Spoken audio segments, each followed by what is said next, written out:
Hi, this is Vijay and welcome to Vijay's recipes.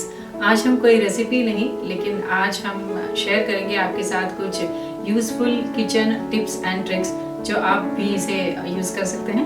और आपकी भी अगर कुछ किचन टिप्स एंड ट्रिक्स हो तो मेरे साथ कमेंट सेक्शन में ज़रूर शेयर करिए। और अगर आपको हमारे आज के किचन टिप्स एंड ट्रिक्स के वीडियो पसंद आए तो इसे ज़रूर लाइक और शेयर करिए और हमारे चैनल को सब्सक्राइब करिए। And for more such recipes please visit our website vijayasrecipes.com। तो चलिए शुरू करते हैं किचन टिप्स एंड ट्रिक्स। हमारे किचन टिप चॉपिंग बोर्ड को लेके हैं। हम जब भी ये प्लास्टिक चॉपिंग बोर्ड यूज़ करते हैं, इस पर हमेशा कट करते समय नाइफ के ये स्क्रैच मार्क्स आ जाते हैं और इसे क्लीन करना और मेंटेन करना भी बहुत मुश्किल है। इस चॉपिंग बोर्ड के बदले मैं यूज़ करती हूँ ये मार्बल का ये चकला है। ये मार्बल या ग्रेनाइट का ये चकला या रोलिंग बोर्ड है। इस पे नाइफ मार्क्स भी नहीं आते हैं और वेजिटेबल्स कट करने में बहुत इजी है।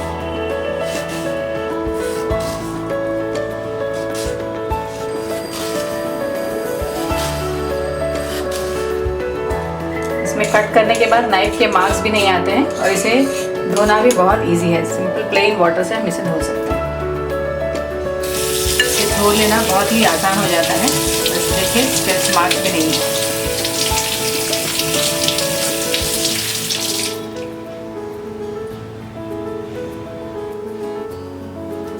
खाना बनाते वक्त गार्लिक को पील करना और उसे यूज़ करने में बहुत टाइम लगता है, तो हम इसे पहले से ही इसे साफ करके पील करके इसे हम स्टोर करके रख सकते हैं। गार्लिक को पील करने के लिए हम इस एंड्स को काटेंगे इस तरह से स्किन निकाल सकते हैं।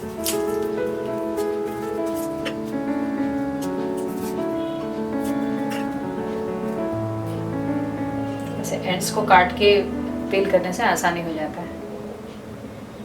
गार्लिक या लहसुन को इस तरह से पील करके हम इसे एक एयर टाइट कंटेनर में रख सकते हैं।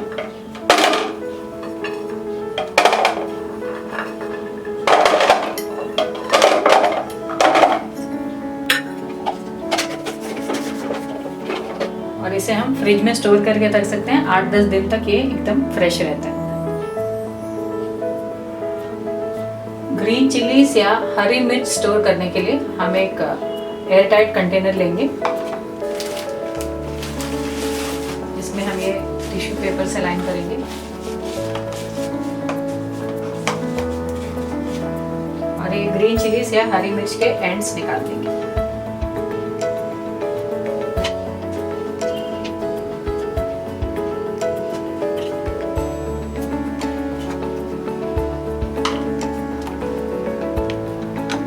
इस ग्रीन चिलीज को हम ये एंड सेपरेट करने के बाद अच्छी तरह से पानी से धो लिया है और इसे पॉच करके हम इसमें स्टोर करके रख सकते हैं। शुगर या शक्कर को स्टोर करने के लिए हम इस कंटेनर में डालेंगे ये 4 से 5 लौंग या क्लोव्स इस कंटेनर में डालेंगे और मिक्स कर देंगे।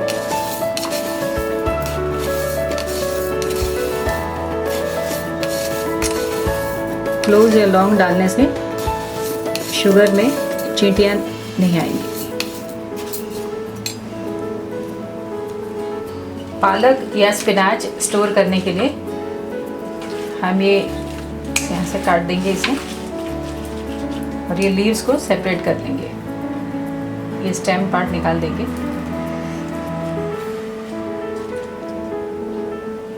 इस एयर टाइट कंटेनर में हम ये टिश्यू पेपर रखेंगे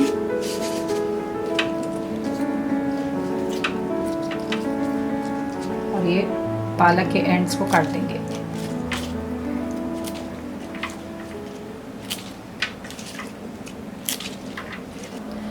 पालक या स्पिनच के एंड्स को ऐसे कट कर देंगे और इसे अलग कर देंगे और इस पालक के लीव्स को हम अच्छी तरह से धो करके इसे सुखा करके हम इसे एयर टाइट कंटेनर में रख सकते हैं और इसे हम फ्रिज में रखेंगे तो ये 8 से 10 दिन तक ऐसे ही फ्रेश रहेंगे। हमारा नेक्स्ट टिप है दाल, किसी भी तरह के दाल को फ्रेश रखने के लिए इसमें बे लीफ या तेज पत्ता डाल के रखिए।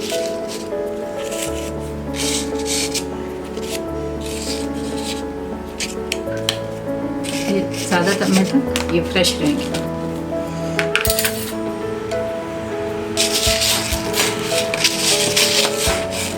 मिक्स करके रखिए।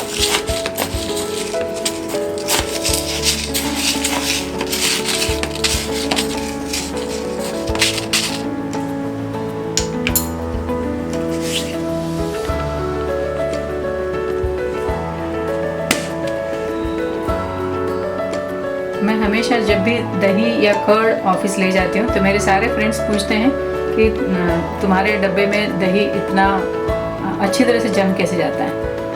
तो ये टिप मैंने अपने मौसी से सीखा है। दही जमाने से पहले दूध को थोड़ा सा गर्म करिए 2 मिनट तक। 2 मिनट हो गए हैं, गैस ऑफ कर देते हैं।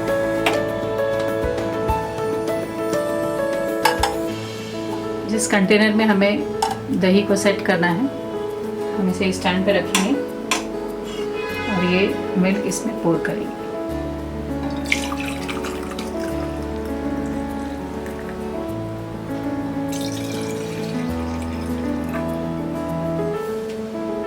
अब इसमें डालेंगे ये 1 चम्मच दही या कर्ड, इसमें भी डालेंगे।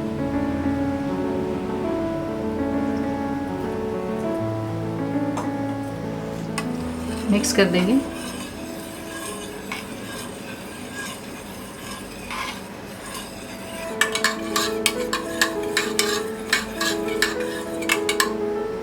और इस कंटेनर को बंद कर देंगे।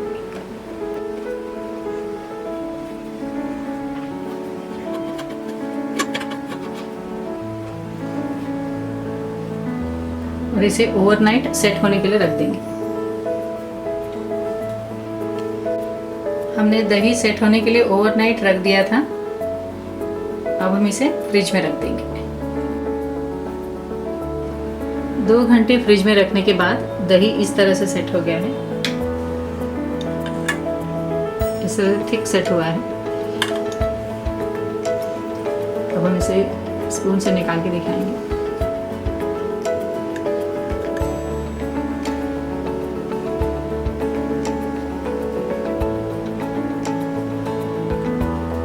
सेमोलिना या रवा को स्टोर करने के लिए हम जब भी इसे शॉप से लेके आएंगे इसे ड्राई रोस्ट करेंगे।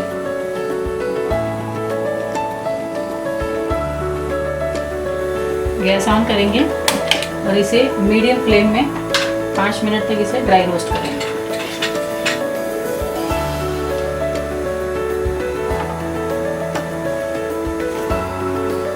पाँच मिनट हो गए हैं, हम गैस ऑफ कर देते हैं और इसे पूरी तरह से ठंडा होने के बाद हम इसे एयर टाइट कंटेनर में स्टोर करके रखेंगे। इस तरह ड्राई रोस्ट करने से रवा अच्छी तरह से स्टोर हो जाता है और नेक्स्ट टाइम हम जब भी यूज़ करते हैं इसे डायरेक्ट यूज़ कर सकते हैं।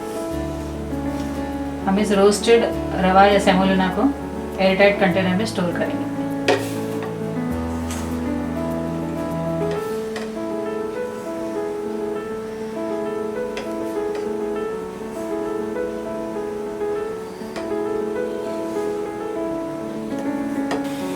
जब नींबू या लेमन एकदम हार्ड हो जाते हैं, इसमें जूस निकलना बहुत मुश्किल हो जाता है, तब हम इसे काउंटर टॉप में इस तरह से रब करेंगे।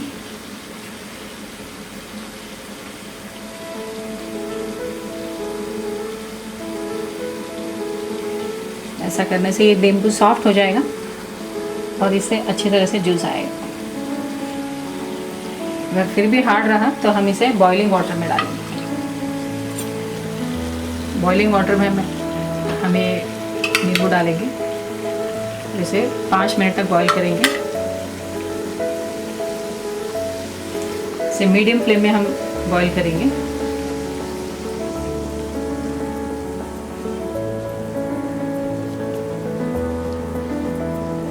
पाँच मिनट हो गए हैं, हम गैस ऑफ कर देते हैं। ये लेमन अच्छी तरह से बॉईल हो गया है और इसका आउटर स्किन जो है एकदम सॉफ्ट हो गया है। इसे ठंडा होने के बाद हम इसका जूस निकाल सकते हैं। चाय को हम स्टोर करते वक्त हम इसमें डालेंगे 8 से 10 इलायची या कार्डमम। कार्डमम को हम ओपन करके भी डाल सकते हैं।